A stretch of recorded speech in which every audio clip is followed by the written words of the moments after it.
नमस्कार, मैं हूं सुधीर दीक्षित और आप देख रहे हैं न्यूज़ 18 मध्य प्रदेश छत्तीसगढ़।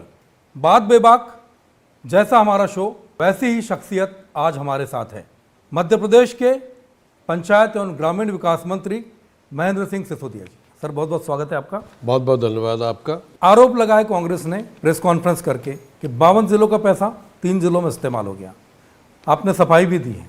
जब जब चुनाव का समय आता है, इस तरह के बेबुनियाद बेअर्गल आरोप जो है वो भारतीय जनता पार्टी के नेताओं पे लगाए जाते हैं।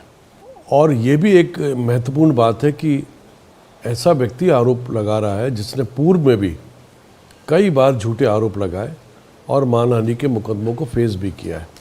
फिर भी प्रजातंत्र में कोई आरोप लगता है तो उसका जवाब देना अत्यंत आवश्यक होता है। मैंने उसका स्पष्टीकरण दिया है और जो कार्य हमने किया है पूरी तरह से वैधानिक है, कोई इरेगुलरिटी उसके अंदर नहीं है और किसी भी प्रकार के अनियमितता नहीं है। पूरा लीगलाइज काम हमने किया है। सारे तथ्यों को मैंने आज अपनी पत्रकार वार्ता में रखा और मैं अपने स्टैंड पे अड़िग हूँ कि हमारे विभाग ने हमने बेहतर से बेहतर कार्य करने का प्रयास किया। आरोप लगाए कांग्रेस ने, आपने जवाब भी दिया। आप कह रहे हैं आरोप झूठे हैं क्योंकि कोई भी काम गलत नहीं हुआ है। तो क्या इतने बड़े आरोपों पर मानहानि का केस बनता है? दायर करेंगे आप? एक्शन क्या लेंगे? निश्चित रूप से मैंने आज पत्रकार वार्ता में भी इस बात का उल्लेख किया है कि लीगल एक्सपर्ट से चर्चा करके और अवलंब भी मैं इस पर स्यू करूँगा जिसने भी छवि खराब करने का प्रयास किया है, जिससे कि आने वाली पीढ़ी पे झूठे आरोप कोई ना लगा सके। जब तक कि जेन्युइन कोई सॉलिड बात ना हो, हमको इन बातों से बच के रहना चाहिए। और मैं जहाँ तक कानूनन कार्रवाई की बात है, मैं निश्चित रूप से करूँगा कार्रवाई। क्या लगता है आपको ये चुनावी स्टंट है? जब जब चुनाव आते हैं इस तरह के मामले आते हैं, बिल्कुल। आप सीडीज आती है, सब चीज़ें आप खुद देखिए कि जब जब इलेक्शंस आते हैं सबसे ज़्यादा कांग्रेस पार्टी आरोप प्रत्यारोप करती है। जिस पार्टी के पास में कोई जनाधार नहीं बचा है, जो खोखला हो चुकी है, जिसका संगठन नहीं बचा है, आज पूर्व मुख्यमंत्री दिग्विजय सिंह जी जैसे कैलिबर के व्यक्ति गांव-गांव जाकर, मंडलों में, ब्लॉकों में जाके कार्यकर्ता को मनाने के लिए लगे हुए हैं। वो पार्टी पूरी तरह खोखली हो चुकी है। उनके पास अब एक ही काम बचा है कि भारतीय जनता पार्टी की सरकार को किस तरीके से डिफेम किया जाए, उनके मंत्रियों को, विधायकों को किस तरीके से डिफेम किया जाए, इसी में वो लगे हुए हैं। 2018 में इसी कांग्रेस सरकार में आप श्रम मंत्री थे। बीजेपी की सरकार बनती है और आप पंचायत और ग्रामीण विकास मंत्री बनते हैं। दोनों में कितना फ़र्क पाते हैं? क्या चुनौती आप इसमें देखते हैं? जब भी कैबिनेट की मीटिंग होती थी, कोई भी मंत्री या कोई भी विधायक जब मुख्यमंत्री जी से बात करता था तो एक ही चीज़ आती थी कि खजाना खाली है, पैसा नहीं है, विकास कार्य नहीं हो पाएंगे। राशन जैसे पर्ची जो हमारे फूड सिक्योरिटी एक्ट में है कि राशन की पर्ची की पात्रता होनी चाहिए, उसकी जब डिमांड मंत्री लोग करते थे तो जवाब मिलता था कि फूड सिक्योरिटी एक्ट के कानून में ये नहीं आता है। एक भी पर्ची नहीं बनी, बीपीएल कार्ड एक भी नहीं बना, सड़कों का काम कुछ नहीं हुआ, तालाबों का काम कुछ नहीं हुआ। जितना भी पैसा आया विधानसभाओं का, वो कमलनाथ जी अपने छिंदवाड़ा में ले गए और छिंदवाड़ा में उन्होंने जो मर्जी आया 15 माह में किया।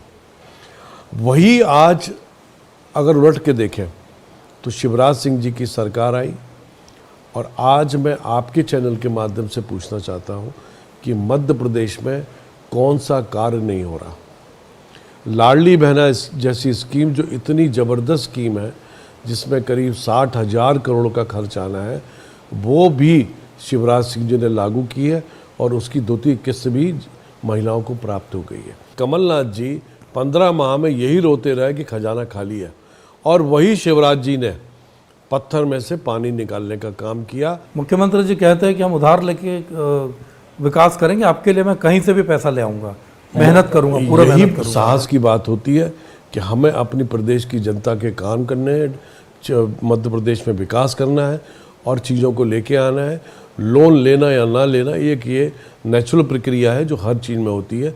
उसमें कोई ख़ास ऐसी बात नहीं है कि कोई मध्य प्रदेश को गिरवी रख दिया कि ये हो गया।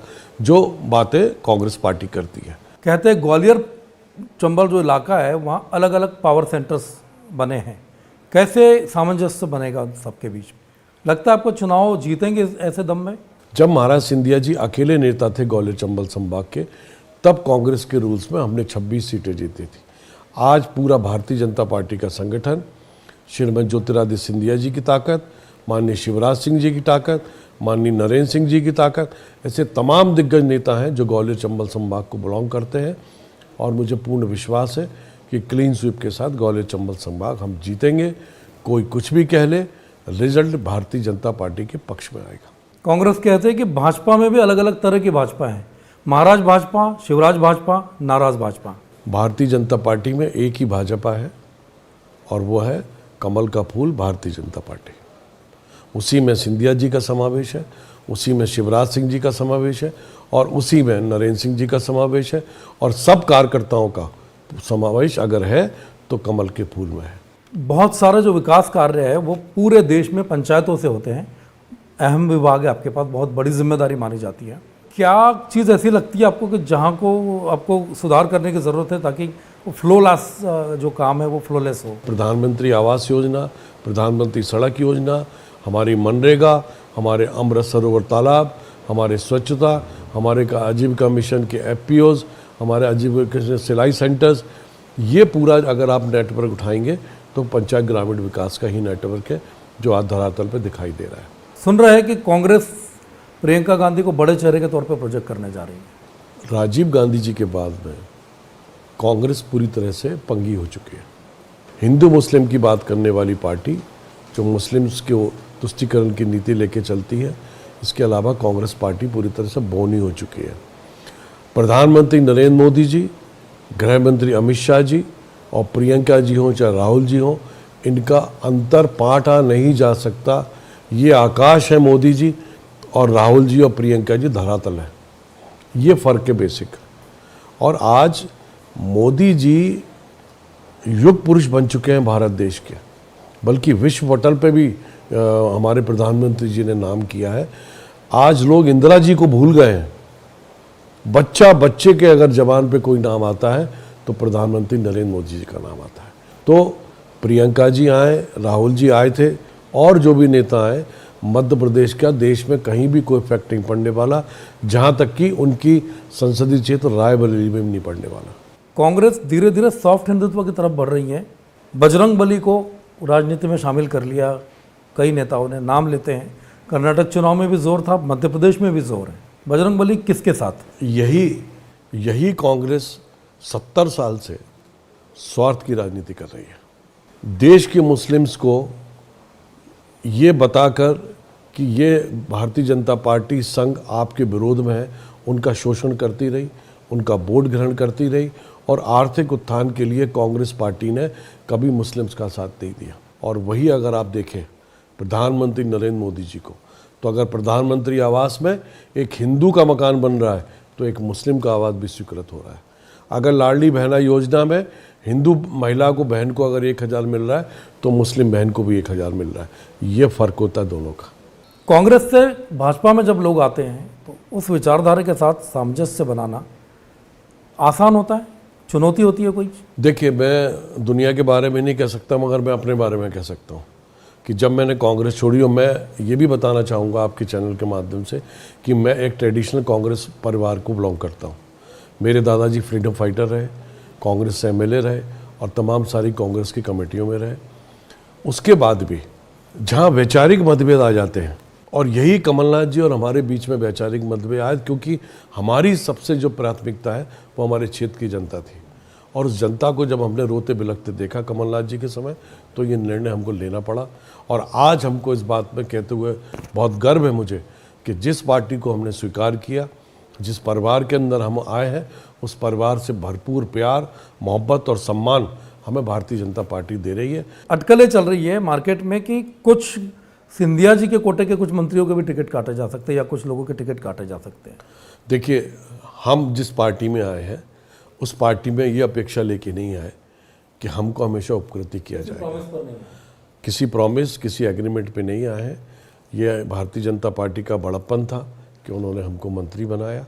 अब अगर उनको लगता है कि हम जीत नहीं सकते हैं तो उनको पूर्ण अधिकार है हमारा टिकट काटने का। उसके बाद भी हमारी निष्ठा और ईमानदारी से भारतीय जनता पार्टी की सेवा करेंगे।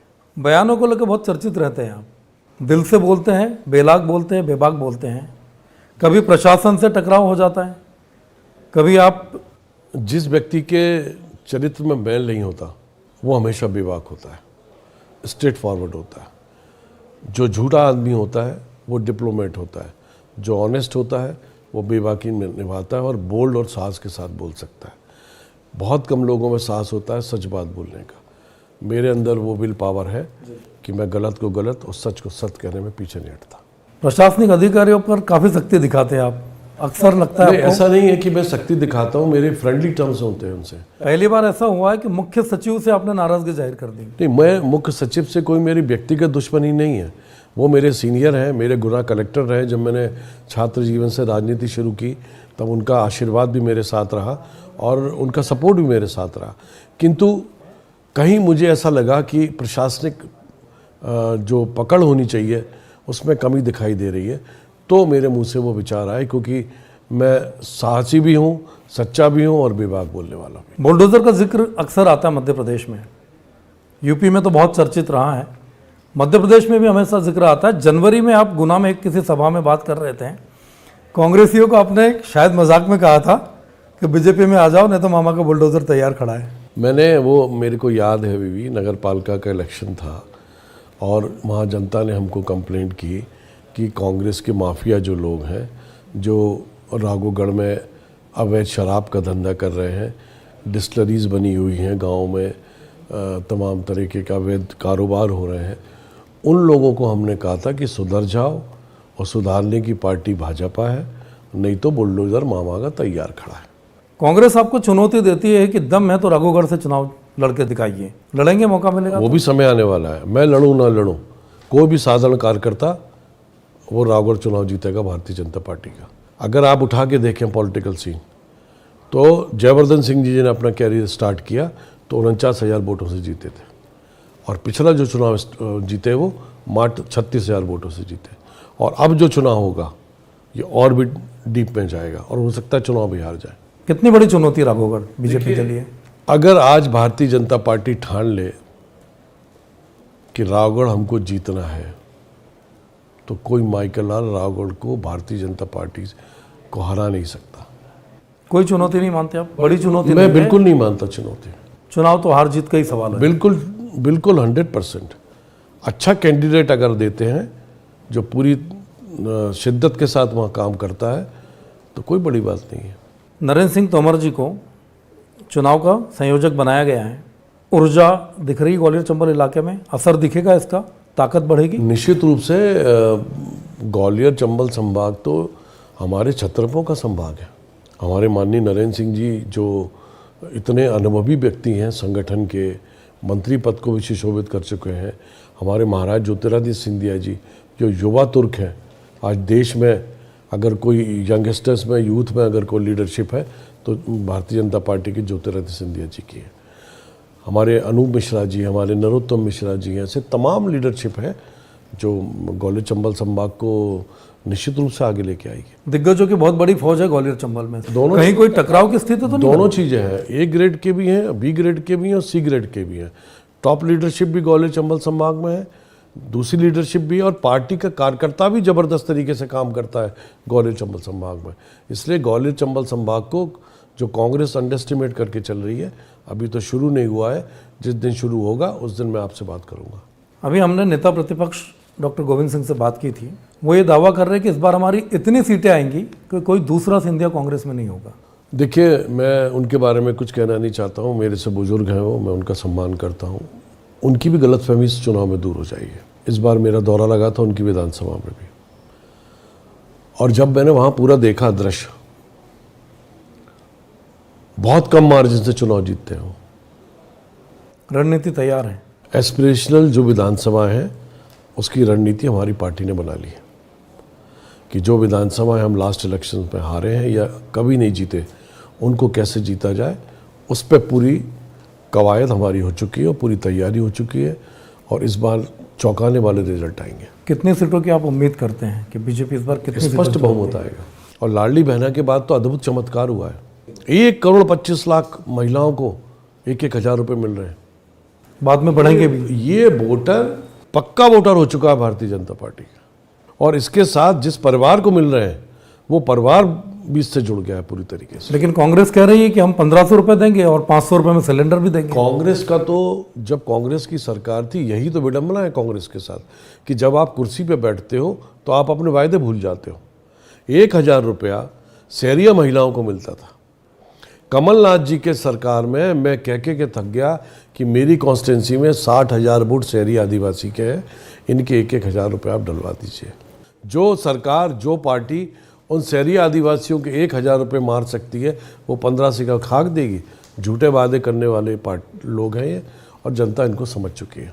ये थे मध्य प्रदेश सरकार के मंत्री महेंद्र सिंह सिसोदिया। जितनी बेबाकी से हमने सवाल पूछे उतने ही बेबाकी से और बेलाग तरीके से जवाब भी दिए। साथ में ये भी कहा कि जब मुझे लगता है कि ये सच है, ये बोलना चाहिए, तब मैं बोल देता हूँ, और किसी भी बात को अगर तरीके से कहा जाए तो बुरा मानने का सवाल नहीं उठता। और मध्य प्रदेश में जीत को लेकर भी वे बड़ा दावा कर रहे हैं, जो चुनावी नतीजे आने के बाद पता चल पाएंगे। सर बहुत बहुत धन्यवाद। बहुत बहुत धन्यवाद आपका, थैंक यू।